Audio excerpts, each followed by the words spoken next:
Jesus went to the cross just to be in relationship with me. That is wild, wild, and so beautiful. And that's the type of God that I want to get to know. Like, that draws me closer to him. Yeah. You know, it's not like if I had to fix everything, I'd probably feel like he's kind of my boss. And I was like trying to get everything right for him, or like make sure everything was fine. But when it's so relational of, I'm coming to him exactly as I am, and not be like, I'll wait 3 Sundays for the old call so I can make sure that my finances are right first, or I'm going to wait, a month until that next church event, and then I'll give my life in that moment because I have to sort things out. It's like anytime, anywhere, it's accessible. Because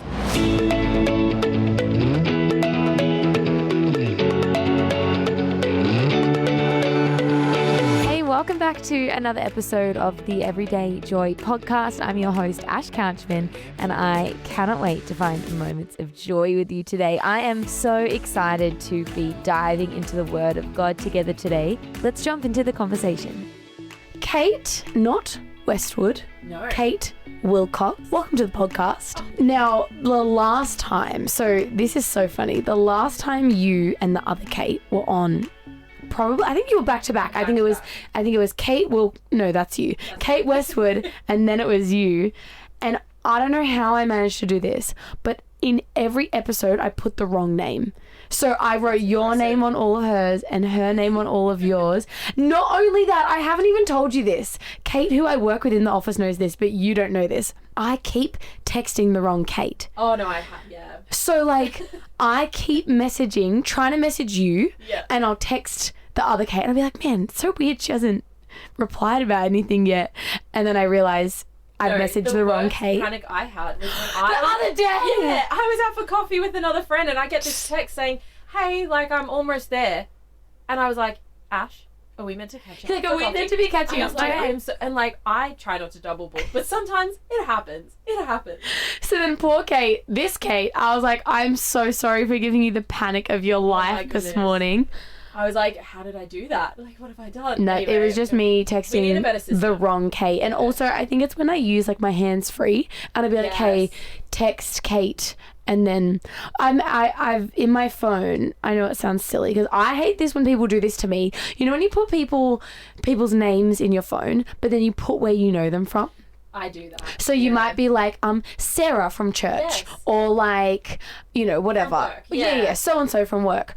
All of my people from the light, and I think particularly with work, you end up having a lot of names of people that like but then you've obviously got a work friend and a colleague with that name. Yeah. So everyone has their first name, and then in the little details part, it says the light. Yeah, smart.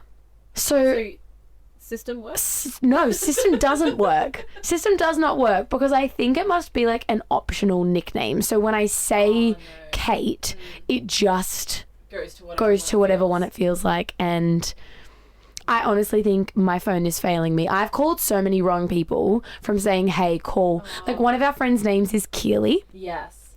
And I have accidentally called another Keely that I have in my phone from like high school multiple times. And I know, but the funniest thing is, when you put like an emoji on someone's name, when I'm trying to call my friend Keely, I had to change it the other day, but I have to say Keely Green Fern, because I put a little green fern next to her name. So I'd be like, call Keely Green Fern. Yes, I have to do that with my friend too. Her name's Bree. But I can't just say, hey, call Bree. I have to spell out her name. Yes. It just doesn't know. Or we're in 2025. Come on. Figure out the emoji is just for fun. Yeah. It's not an actual last name. Or like my sister, her name's Hannah, but in my phone her name's just Han with a white love heart. Yeah. So if I want to call my sister, I have to say, call Han White Heart. So many words. So many weird last names that are just because it's an emoji, but I love it. I'm so glad to have you back on the pod, Kate. You just bring so much wisdom and insight, and you have such a teaching gift, such a gift of sharing the word of God, explaining it well. And every single person, I actually met someone the other day that came up to me and they said that you said it in the first time you came on the podcast, where you said the enemy's just playing to lose. Yeah. And I've had so many people come up to me and say that has changed their life. Wow. Like hearing that, knowing that. And it's so true. Like when you understand it and you comprehend it and you look at your life and you go, okay, well, what is the enemy doing in my life, or are you just wanting me to lose? Yeah. It helps so much. It changed my life. When I feel like God kind of dropped it in my heart, I was like, oh my goodness. Like it makes so much sense. It makes so much sense. You're smashing it. We're going to start with Ephesians 2, verse 8 to 9. For it is by grace you have been saved, through faith, and this is not from yourselves, it is the gift of God, not by works, so that no one can boast. What do you think when you first read this, Kate? Oh, I think it's a huge, verse, like 2 verses, just jam-packed. I think the fact that it's a gift of God, like if you were to look at this as our salvation is a gift from God. Yeah. Like it's not something we can earn, which is good because I try to earn things. I try to like make sure I'm all perfect and have everything right. But the fact that you can just receive a gift. Yeah.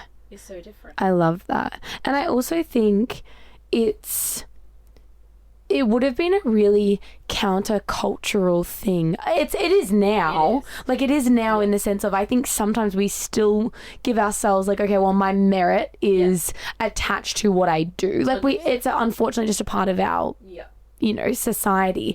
But even more so back in that day, it was very much about, what can you do? You need to prove yourself to the gods. You need to, this, do A, B, and C, follow this rule and whatever. Like sacrificing. Yeah, exactly right. And so I think to have this new perspective and this like solidification of who and like what God was actually doing, it's quite countercultural. And even in other faiths and other religions, like I watched this YouTube video the other day of it was like Christian people talking to people of other religions, and they were kind of having a back and forth and not arguing, but borderline argument.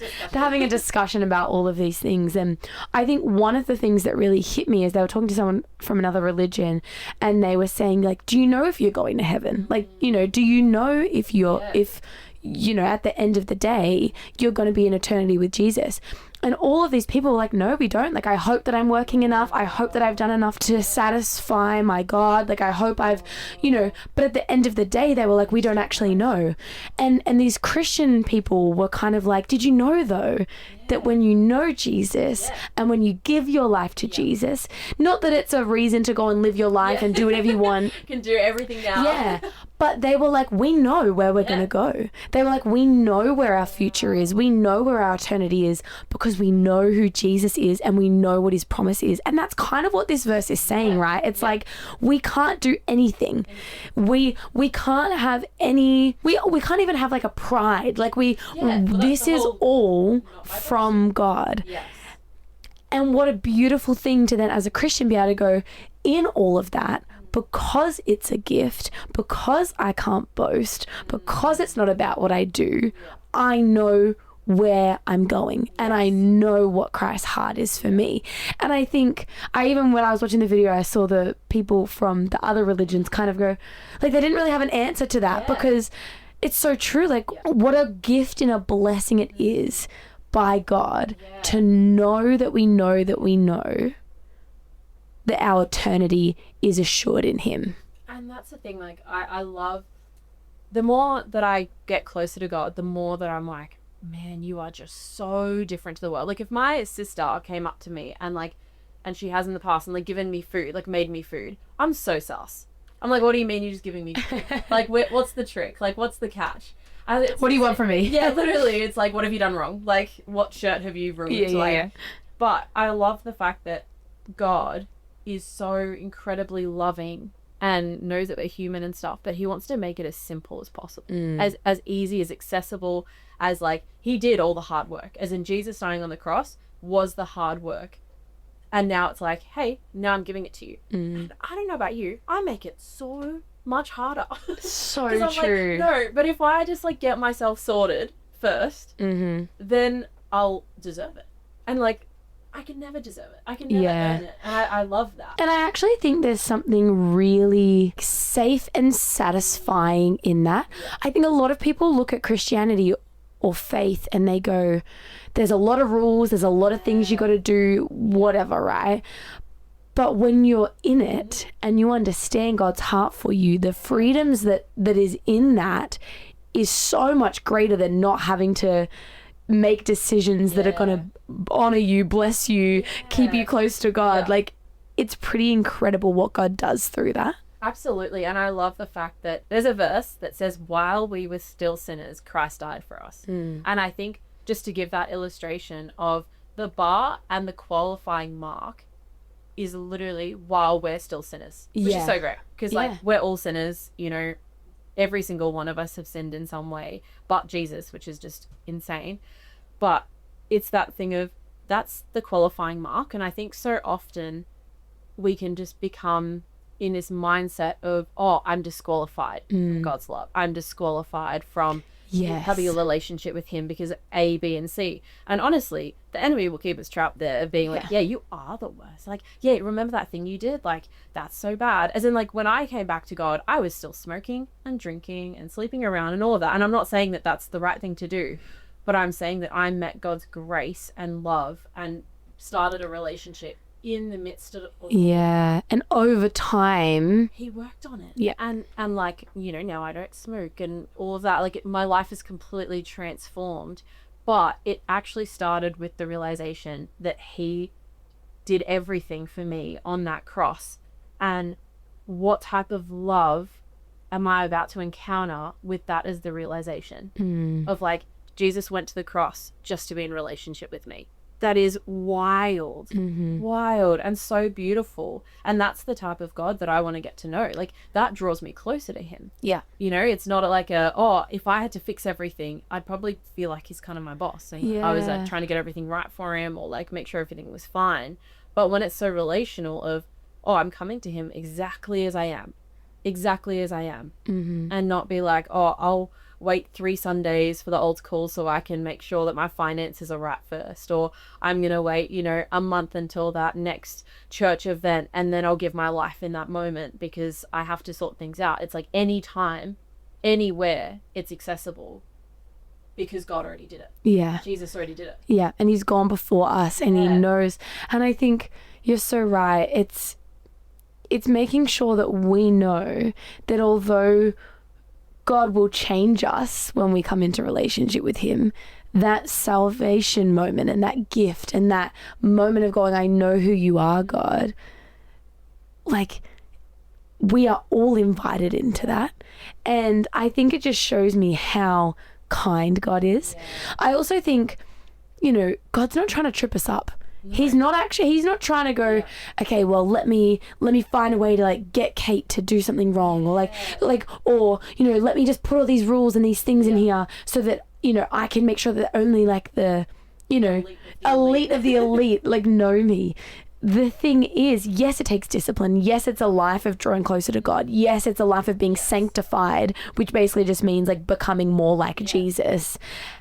But that gift is from God. There is nothing we can do. There is no work, no nothing that gives that gift of salvation. It is done like that in such a beautiful, deliberate way so that we cannot boast. So that we cannot go, well, and you know, it's so easy to do that. I think that particularly once you've been a Christian for a while, sometimes you become a boaster. Sometimes you go, well, I'm not as bad as them. Or you go, well, I haven't done that. And I've talked about on the podcast before, like I've had moments of that where the Lord has humbled me. But we are all on the same playing field when it comes to our relationship with God. We are all given the equality. We're all given the closeness because of him, not because of what we do, not because of who we are, but because he sent Jesus to die on a cross for our sin. And that is the only reason why. And it's actually the most joyous, safe thing to know that you don't have to strive. No. Yes, we're called to live like him. Yes, we're called to step out of sin. Yes, we're called to do all of these things. But it's not because we can figure it all out. No. It's only because of Jesus. Exactly. And I think I love the fact that it also helps me, I think, have a heart for people as well, because again, it like that whole thing of it doesn't put some people in this basket of, oh well, they deserve God's love and, you know, salvation, and other people probably don't. Like, Totally. the man on the cross next to Jesus believes and has faith that he is like Jesus and the Messiah and like the Son of God on the cross, like in his last moments, and Jesus is like, hey, I'm gonna see you later down to heaven. As in, I think it's just that thing of, again, we've all had different lives, different upbringings, different whatever, but there's no starting mark for each of us with this, of like, it is just by faith, which means it's accessible to everyone, but it also gives us kind of a responsibility. Like, wow, it's my faith, like I can choose. It's not because of my life circumstances, if they've been really bad, if they've been great or whatever, like it's just a heart thing. Like faith comes from the heart, but it's stirred by what Jesus did for us on the cross. So good, Kate. Thank you so much for tuning in to today's episode of the podcast. I hope that it encouraged you, that it's helped you through, and that it helps to challenge you through the season of life that you're facing, uplift you if you're feeling down, and most of all, I pray that you're able to draw closer and closer to God. I'm so excited to keep diving into the Word of God with you. I pray you're able to find moments of joy.